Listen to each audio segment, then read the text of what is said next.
2026-27 కేంద్ర బడ్జెట్ మొత్తం విలువ ఎంత?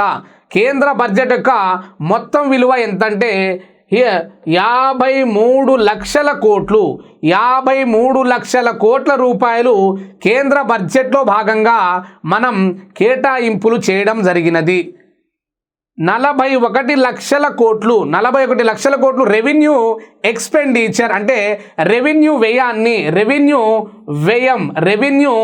ఎక్స్పెండిచర్ 41 లక్షల కోట్లనే విషయాన్ని విద్యార్థులు గమనించాలి.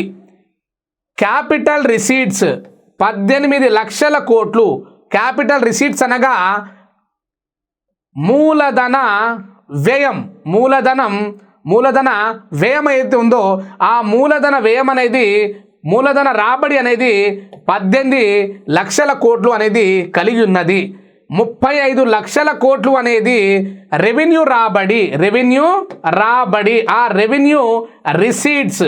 సో ఇక్కడ 35 లక్షల కోట్లు రెవెన్యూ రిసీట్స్ గాను, 41 లక్షల కోట్లు రెవెన్యూ వ్యయంగాను, 18 లక్షల కోట్లు మూలధన రాబడిగాను, 53 లక్షల కోట్లు అనేది మొత్తం బడ్జెట్ విలువ అనే విషయాన్ని విద్యార్థులు గమనించాలి. ఆన్సర్ ఏ అనేది ఆన్సర్ ఇక్కడ.